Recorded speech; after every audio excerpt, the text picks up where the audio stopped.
तो हे legends, what's up.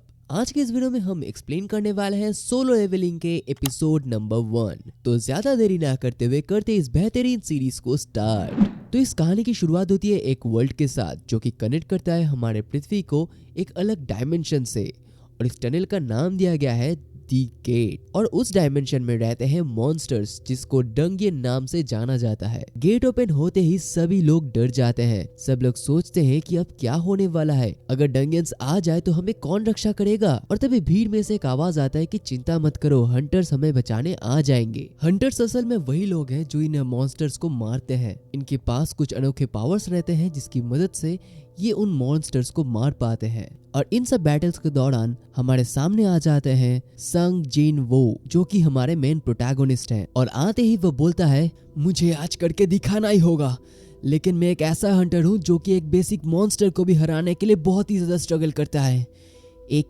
E rank Hunter. और तभी उसके अगले सीन में दिखाया जाता है कि वो बहुत ही ज्यादा घायल है और उसको कोई हील कर रहा है। और संग को बोला जाता है वर्ल्ड्स वीकेस्ट हंटर। सीन अचानक से चेंज हो जाता है और संग अपने आप से बोलता है, अगर मुझे अपनी मम्मी की मेडिकल बिल्स को भरना है तो मुझे ये करके दिखाना ही होगा, मैं इससे पीछे नहीं हट सकता। दुनिया का सबसे हार्डेस्ट डंगियन जो कि छुपा हुआ था एक डी रैंक डंगियन के पीछे, जिसका नाम है द डबल लायर। अगले सीन में फिर से हमें दिखाया जाता है कि संग बहुत ही ज्यादा घायल हो चुका है और वो नीचे गिर के कतराता है, अपने जान के भीख मांगता है। और तब उसके अंदर एक रियलाइजेशन होता है कि मैं अब इस सब से पीछे नहीं हट सकता, मैं अपनी मौत को नहीं टाल सकता। और उसके सामने बड़े बड़े 2 जायंट मॉन्स्टर्स सामने आ जाते हैं और एक ही वार से वो मॉन्स्टर्स उसके सीने को चीर फाड़ के रख देते हैं। और उसी मोमेंट में संग की आंखें खुल जाती हैं और वो देखता है कि वो एक हॉस्पिटल में है। और तभी एक पॉपअप मैसेज की तरह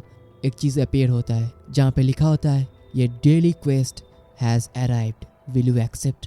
उसके सामने एक और मैसेज अपीयर होता है जहाँ पे उसके सामने 100 पुशअप्स, 100 कर्ल्स, 100 स्क्वाट्स और 10 किलोमीटर दौड़ने की एक ट्रेनिंग रखा जाता है। और वहाँ पे एक वार्निंग मैसेज भी होता है जहाँ पे लिखा होता है, अगर वो इस फिजिकल एग्जाम में फेल हो जाता है तो उसे बहुत बड़ी पनिशमेंट मिलेगी। संग चौंक जाता है, लेकिन उसके बाद से उसको मिलता है एक नया स्किल, एक क्वेस्ट विंडो जो कि सिर्फ वही देख सकता है। और अगर वो उस क्वेस्ट के अकॉर्डिंग चले तो वो अपने आप को बहुत ही ज्यादा स्ट्रांग बना सकता है। उसके लिए सिर्फ उसको मॉन्स्टर्स को मारना होगा और उसको करने से उसका लेवल बढ़ जाएगा।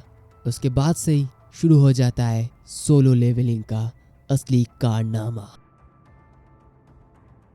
अगले सीन में हमें दिखाया जाता है सियोल, साउथ कोरिया। संग जिन वू एक ई रैंक हंटर, अगर उसके अंदर से एबनॉर्मल स्ट्रेंथ और रीजनरेटिंग पावर को अगर हम हटा दें तो वो एक आम आदमी की तरह जी सकता है। हाँ, वो बहुत बार अपने मौत के सामने आया था, लेकिन वो इस काम को इसलिए नहीं कर रहा है कि वो इसको पसंद करता है, वो इस काम को इसलिए करता है क्योंकि उसको अपने मम्मी के मेडिकल बिल्स को भरने हैं। इसके लिए उसको पैसे की सख्त जरूरत है और उसको वो पैसे तभी मिलेगा जब वो अपने हंटर पावर्स की मदद से मॉन्स्टर्स को मारेगा। उसके पास और कोई चारा नहीं था क्योंकि उसके पास ना ही था कोई टैलेंट, ना ही था कोई स्पेशल पावर्स सिवाय अपने हंटर पावर्स के। अगली सीन में हमें दिखाया जाता है एक कंस्ट्रक्टर साइट जहां हमें दिखता है वही टनल। हंटर्स हर दिन मॉन्स्टर्स को मारते हैं जिसके लिए उन लोगों को बहुत सारा पैसा मिलता है।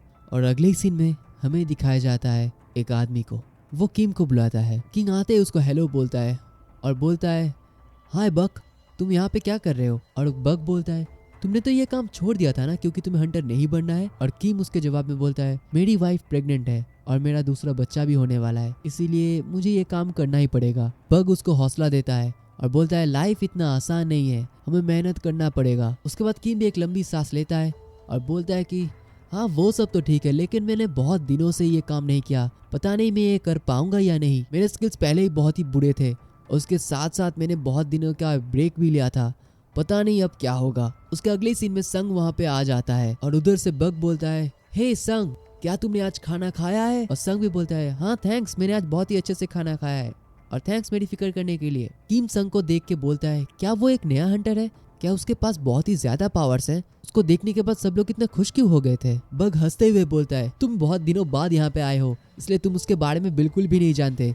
उसका एक निकनेम है द वर्ल्ड्स वीकेस्ट। क्या वो सच में वर्ल्ड्स का सबसे वीकेस्ट है? मुझे तो लगा था वो सबसे स्ट्रांग होगा। बग और किम के बीच में बहुत ही ज्यादा कन्वर्सेशन होता है और उसके बीच में बग ये बोलता है कि तुम बहुत दिनों से नहीं आए हो, इसीलिए तुम्हें उसके बारे में बिल्कुल भी नहीं पता। वो सच में बहुत ही वीक है और वो इतना वीक है कि वो एक ई रैंक डंगियन को भी नहीं मार सकता। वो हम सब से बहुत ही वीक है। ये सब बातें संग सुन के बहुत ही इरिटेटेड हो गया था, क्योंकि उसको हर दिन यही सुनने को मिलता है। संग इन सब को इग्नोर करते हुए जाता है कॉफी खरीदने के लिए, लेकिन वहाँ पे उसको कॉफी भी नहीं मिलता, क्योंकि सारा का सारा कॉफी खत्म हो गया था। संग सोचता है कि ये सब मेरे साथ ही क्यों होता है, हमेशा मैं ही क्यों फंसता हूँ। और तभी दौड़ते हुए एक लड़की आती है। वो संग को कहता है, क्या तुम फिर से घायल हो गए हो? जूही संग के लिए बहुत ही ज्यादा परेशान होता है। संग बोलता है, ये सब मेरे लिए बहुत ही कॉमन हो चुका है, आप ज्यादा चिंता मत कीजिए। जूही संग से पूछता है, ये सब एक्चुअली में हुआ कैसे? संग बोल पड़ता है, एक्चुअली मैं एक ई रैंक डंगियन से हार गया और उसी की वजह से मैं इतना घायल हो चुका हूँ। जूही बहुत ज्यादा शॉक हो जाता है। वो सोचता है कि ऐसा कैसे हो सकता है, और इसके ठीक अगले ही मोमेंट में वो गेट ओपन हो जाता है और तभी एक आदमी खड़ा होकर बोलता है, क्या सब लोग तैयार हो? हम लोग अंदर जाने वाले हैं और क्या मैं तुम लोगों के टीम को लीड कर सकता हूँ? और आसपास से सभी लोग बोलते हैं, मिस्टर सॉन्ग, आप हम सब से बहुत ही ज्यादा ताकतवर हो। अगर आप हमारे लीडर बनोगे तो हमें कोई भी प्रॉब्लम नहीं होगा, और वैसे भी आप लीडर बनने के लिए ही बने हो। और एक एक करके सभी लोग इसके ऊपर एग्री भी कर लेते हैं और उसके ठीक बाद सब लोग एक के बाद एक उसके अंदर घुस जाते हैं और संग बोल उठता है, मैं आज अपना बेस्ट देने वाला हूँ। फिर अगले सीन में हमें दिखाया जाता है कि जूही संग को हील कर रहा होता है। ये वही सीन है जो कि हमने चैप्टर 0 में देखा था। जूही कहता है कि तुम इस सब को छोड़ क्यों नहीं देते? क्या तुम्हारे पास कोई ऐसा कारण है जिसके लिए तुम ये काम कर रहे हो? और उस तरफ बाकी लोग एक दूसरे के साथ बात करते हुए चीयर करते हैं कि हमने कर दिखाया है। संग सबको देख रहा होता है और उसके ठीक अगले ही मोमेंट में वो जूही को अपना जवाब देता है, मुझे ये काम करना बहुत ही अच्छा लगता है, इसीलिए मैं ये काम करता हूँ। संग मन ही मन सोचता है कि उसको अपने पर्सनल बातें बताने से वो और भी ज्यादा एम्बैरेस्ड हो जाएगा, इसीलिए उसने कुछ भी नहीं बताया। संग की ये बातें सुन के ही जूही बहुत ही ज्यादा भड़क जाती है। वो चिल्ला के कहती है कि क्या तुम्हें ये सब मजाक लग रहा है? तुम ये सब कर रहे हो सिर्फ तुम्हारे मजे के लिए? क्या तुम्हें ये सब घाव नहीं दिख रहा है? संग हंसते हुए कहता है, हाँ दिख तो रहा है, पर क्या ही कर सकते हैं। और उसके ठीक अगले मोमेंट में हमें दिखता है मिस्टर सॉन्ग के हाथ में एक मैजिकल कोर। जब भी तुम एक मॉन्स्टर को मारते हो तो उस मॉन्स्टर को मारने से तुम्हें मिलता है एक मैजिकल कोर। और उसके साथ हमें ये भी दिखाया जाता है कि जो मॉन्स्टर जितने रैंक में होंगे उसके ठीक इक्वल रैंक में ही होंगे उसके मैजिकल कोर। लेकिन हमारे संग एक ई रैंक हंटर है और वो सबसे वीक भी है, और इसी कारण से वो कभी भी एक सी रैंक मॉन्स्टर को नहीं हरा सकता। और उसके ठीक बाद हमें देखने को मिलता है कि संग के पास होता है एक ई रैंक मैजिकल कोर, पर अब वो क्या ही कर सकता है, उसको इसी से काम चलाना पड़ेगा और इसी को बेच के उसको अपने पैसे लेने पड़ेंगे। इसी मोमेंट में एक आदमी वहां से चिल्ला के बोलता है, हे भाई लोग, यहाँ पे एक और एंट्रेंस है। और तभी मिस्टर सॉन्ग बोलता है, the double liar looks like it's actually real. वो अपने हंटर पावर्स की मदद से एक आग का गोला वहां पे भेजता है और देखता है कि वहां पे क्या है, और सब लोगों को वहां पे इकट्ठा करके बोलता है कि अगर हम बॉस को नहीं मारेंगे तो ये गेट कभी भी बंद नहीं होगा। और क्योंकि ये गेट ओपन है, ये शायद हो सकता है कि वो बॉस इसके अंदर ही होगा। सभी लोग बोलते हैं कि हमें अपने गिल्ड्स की मदद लेनी चाहिए, हमें उनके ऑर्डर्स को फॉलो करना चाहिए। और तभी मिस्टर सॉन्ग बोल उठता है, अगर हमने इसके अंदर अभी नहीं गया तो हमको कोई भी प्रॉफिट नहीं होगा,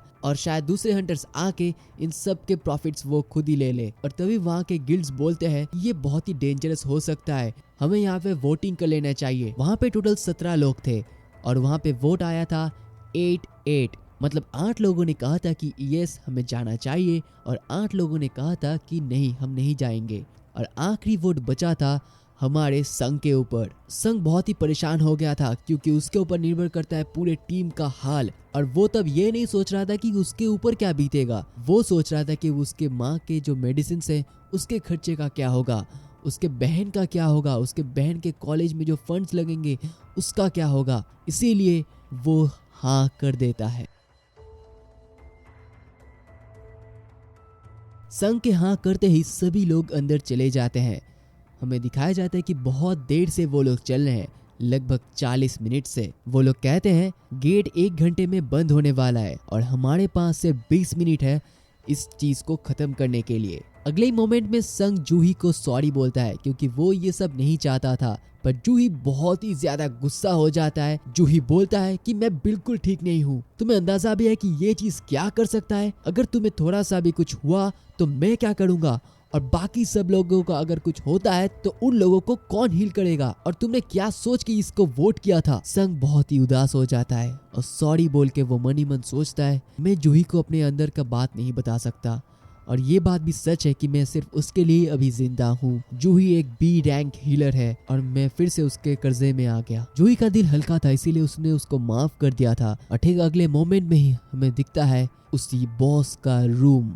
एक बड़ा सा दरवाजा अपीयर हो जाता है सबके सामने। सभी लोग चौंक जाते हैं क्योंकि उन सभी लोगों ने आज तक इतना बड़ा दरवाजा कभी भी नहीं देखा। सब लोग बोलते हैं ये शायद बहुत ही ज्यादा डेंजरस हो सकता है। तभी मिस्टर सॉन्ग बोल उठता है, क्या तुम सब लोग इतने दूर आने के बाद भी खाली हाथ लौटना चाहते हो? हमें एक अहम मौका मिला है इस दरवाजे को खोलने के लिए और इन सब से फाइट करने के लिए, और हमें ये मौका नहीं छोड़ना चाहिए। सब लोग बोलते हैं कि मिस्टर सॉन्ग के पास बहुत ही इमेंस पावर है और हमें शायद उसको फॉलो करना भी चाहिए। मिस्टर सॉन्ग उस दरवाजे को खोल देते हैं और खोलते ही चारों तरफ ब्लू कलर के मशाल्स जल जाते हैं। सब लोग बहुत ही ज्यादा शॉक थे क्योंकि ऐसी जगह उन लोगों ने पहले कभी नहीं देखा था। ये जगह बहुत ही ज्यादा शांत था, ऐसा लग रहा था कि बहुत समय से यहाँ पे कोई नहीं आया। और उसी रूम में थे बहुत सारे लंबे स्टैचूज, और वो सारे स्टैचूज कुछ ना कुछ होल्ड कर रहे थे।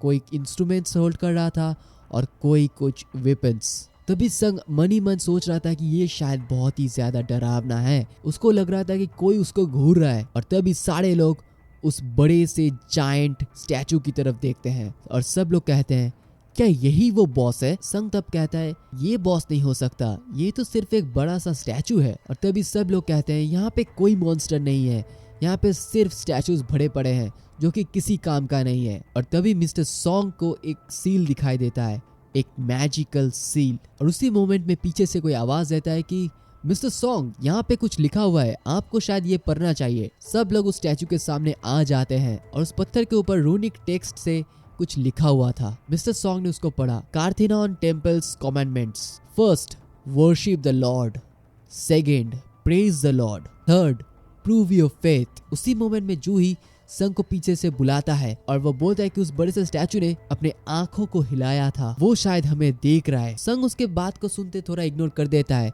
लेकिन ठीक उसके बाद सब लोगों को एक अजीब सा फीलिंग हो रहा था। वो पूरा का पूरा जगह एकदम ठंड पड़ गया था और मिस्टर सॉन्ग ने आखिरी चीज पढ़ा कि those who not follow these commandments will never return alive। और ठीक इसके बाद ही वो बड़ा सा दरवाजा अचानक से बंद हो जाता है। सब लोग घबरा जाते हैं कि अब हम लोग कहाँ जाएं। और तभी एक आदमी वहां से कहता है हम यहाँ से आसानी से निकल सकते हैं और मैं यहाँ पे एक मिनट भी नहीं रुकने वाला, मैं तो जा रहा हूँ। वो आदमी निकलने ही वाला था और तभी मिस्टर सॉन्ग चिल्लाता है रुक जाओ, उस दरवाजे को मत पकड़ना। और एक ही मोमेंट में उसके पास में जो स्टैचू था उसने उसका सर धड़ से अलग कर दिया। सब लोग बहुत ही ज्यादा घबरा गए। सब लोग ये बोल रहे थे क्या हमें इन लोगों के साथ फाइट करना पड़ेगा? ये लोग तो बहुत ही ज्यादा बड़े हैं, हम लोगों के साथ कैसे फाइट कर सकते हैं? हमारे पास तो उतना ज्यादा पावर भी नहीं है। और ठीक तभी संग को ख्याल आता है कि मिस जूही कहा था कि वो बड़ा सा स्टैचू हम पे नजर रख रहा है। और तभी संग अपने पीछे मुड़ता है और वो देखता है कि वो बड़ा सा स्टैचू उसी को घूर रहा था। और यहीं पे खत्म हो जाता है सोलो लेवलिंग का एपिसोड नंबर 1। तो दोस्तों आज की वीडियो बस इतना ही। अगर आपको ये एपिसोड अच्छा लगता है तो हमारे चैनल को सब्सक्राइब कर दीजिएगा और प्लीज इस वीडियो को जल्दी से लाइक कर दीजिए, अपने दोस्तों के साथ शेयर कर दीजिए और प्लीज बताइए अपने अपने कमेंट्स कि आपको सोलो लेवलिंग का ये सीरीज कैसा लग रहा है। सोलो लेवलिंग का एपिसोड नंबर 2 जल्दी आने वाला है हमारे चैनल पे, इसलिए सब्सक्राइब करते करते बेल आइकन का भी दबा के जाना। सो मिलते हैं किसी दूसरे वीडियो में, तब तक के लिए एनीमे देखते रहिए और चिल करते रहिए। सो टाटा, सी यू लेटर।